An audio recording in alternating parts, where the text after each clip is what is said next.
All right, hey there.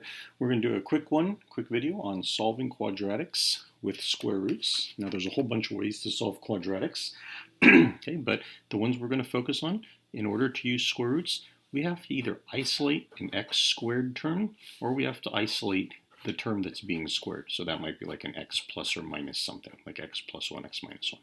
Okay, if it's a regular thing, a regular quadratic like x squared, ax squared plus bx plus c equals something, right? We can't solve these with quadratics. If it has a single x that's not isolated or isolatable inside an x squared, we can't do these.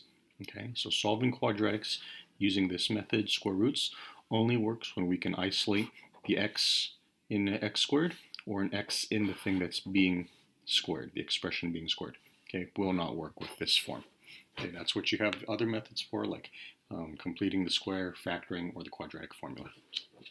All right, here we go. Before we go, to understand how this is going to work, okay, so all quadratics have two answers, and the reason why, kind of a way to explain it, is if I think about how to get 9 using 3, I can square 3, 3 squared equals 9, but at the same time, I can square negative 3. Negative 3 times negative 3, that'll also get me 9. So if I were to just think about it really quick, right, what can I square to get 9? Then I could actually get two answers, and it's actually always going to be two answers. Okay, in this case, positive and negative 3. Okay, so quadratics. Quadratics, they're of degree 2, right? If you're introduced to the fundamental theorem of algebra, basically what it says here is a quadratic or an equation of degree 2 must have two solutions. Okay. All right, so here we go. A couple quick examples. We'll start off with the easiest, right? X squared is already isolated. So my first step is what's the inverse operation of squaring, and that's how we're doing this. We're solving using square roots. Okay, so we're going to take the square root of both sides, of course, right? Whatever I do to one side, I do to the other side. That's the most elementary part of solving using square roots. Okay, also important to remember, and I tell my kids, as soon as you take the square root of this other side, that is when we understand there's going to be two answers. Okay, a positive and a negative, and we'll check this. All right, square, it's the inverse operation, so it undoes the square. The square root, undoes the square. So that just leaves x. Positive, negative, square root of 16 is 4. Okay, as said, there's two answers. Okay, now, right, we can always check our work really quick because we had x squared equals 16. So obviously, I can do 4 squared equals 16, right, and that checks. Or I could do negative 4 squared, and that does indeed equal 16. Okay, so I have two solutions. All right, really quick, just two other types of answers I can get, excuse me. Same thing here, x squared. How do I undo that? Because it's already isolated. Square root this, plus and minus on that. Square root undoes the square. X equals, hey, that's my answer. Okay, if you need to simplify or you can simplify the root, you can, but that's fine. That's still two answers. All right, another scenario that comes up here. X squared equals negative 9. Here we go. X squared is isolated. We take the square root of both sides. Hopefully you already see what's going to happen here. My square root and my square cancel out. And I am going to get the square root of a negative number. Okay, really quick, we should understand the square root of a negative number gets us an imaginary. And of course, if we remember, square root of negative 9 now becomes plus or minus 3i. Again, two answers. Okay, basically whenever you are solving a quadratic, as I just mentioned a couple minutes ago, you're always going to get two answers. They can be real or rational solutions, they can be radical solutions, or they can be complex and imaginary numbers. All right, let's keep going here, take you up a step here.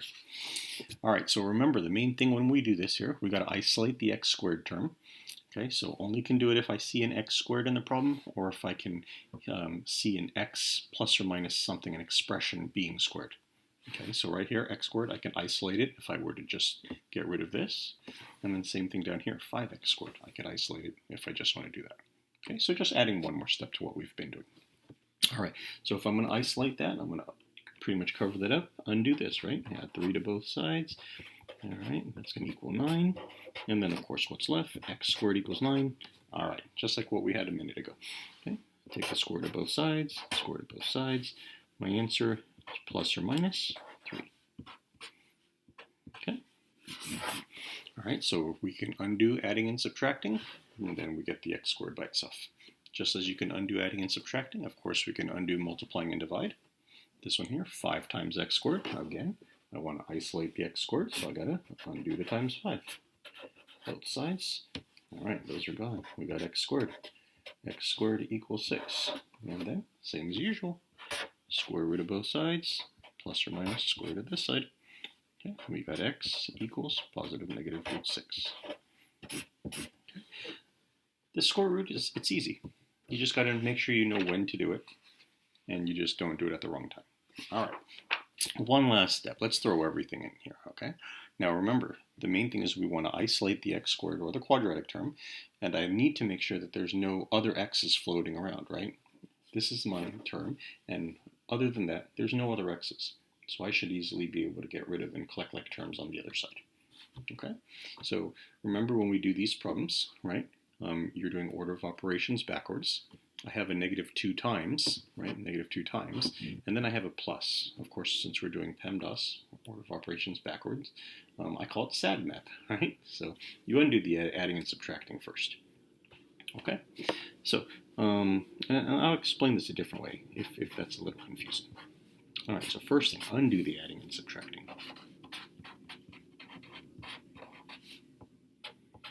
3 minus 11, is that negative 8? Still trying to isolate this, still trying to isolate that. So divide both sides by negative 2. Divide both sides by negative 2. Okay, so as we were saying, right, we wanted to isolate the square root part.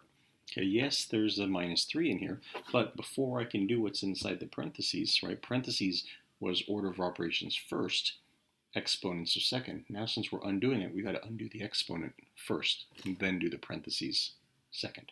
Okay, so here we do square root of this entire expression, and then we do the square root of this side. Okay, now of course that's going to give me plus or minus 2. And this one here, the square root will cancel out with the square. Okay, now once we get there, we realize there's just one more thing. Add 3. Okay. Now, rather than just adding 3, typically, right, whenever we have this plus or minus, we're going to write that in between the two terms to get two answers. If you think about the quadratic formula, we always have that plus or minus something term. So we'll put the plus 3 at the beginning. Okay. If you can simplify, like it's not adding by a radical or anything, go ahead and do that. 3 plus 2, 3 plus 2 is going to give me 5. And then if I do the other one, 3 minus 2, 3 minus 2 is going to give you 1. 2 answers. Okay, x equals 1 and 5. Now, really quick, if I can go back to the top here. So let me check this, redo this original problem. If you're a little confused on how to do it here, all right, let me just kind of use a blank spot here and simplify the problem, right? Pretend this was just an A. Okay, I'm going to hope that solving this equation is very familiar, right? It's just a single variable. Oh yeah, I'm supposed to subtract 11 and then divide by negative 2. All right, subtract 11, that's negative 8. Divide by negative 2, that's going to give me a 4, right? And that's going to be A, or the box, right? But now we're just taking it one step further. Because instead of saying A equals, or A would be what's left, I have the whole quantity here, x minus 3. Okay, so I'm just going to replace that by x minus 3 squared. Okay, and then hopefully you see that, oh yeah, I did everything the same at the beginning.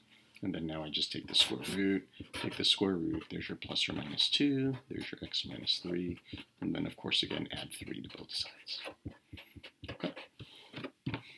All right, so just to review, okay, when you're solving a quadratic, again, this is solving quadratics using square roots in particular, but in general, when you solve a quadratic, okay, solving a quadratic, you will always get 2 solutions. Okay, now, you might come across the thing later. I kind of hold my class, I don't give them the surprise yet, but you will always get 2 solutions. Maybe you'll find yourself getting 1 solution. And when you do find yourself looking like you get 1 solution, you'll notice you're getting 1 solution twice. Okay, so it's still always going to be 2 answers. And what type of solution we get, I don't know. Might be real, radical, rational, irrational, complex. It's going to be 2 answers. Okay. Of course, the premise of using square roots to solve, right? Anytime we want to undo squared, well, it's the inverse operation. So, of course, we're going to use square root, or vice versa, they're inverses.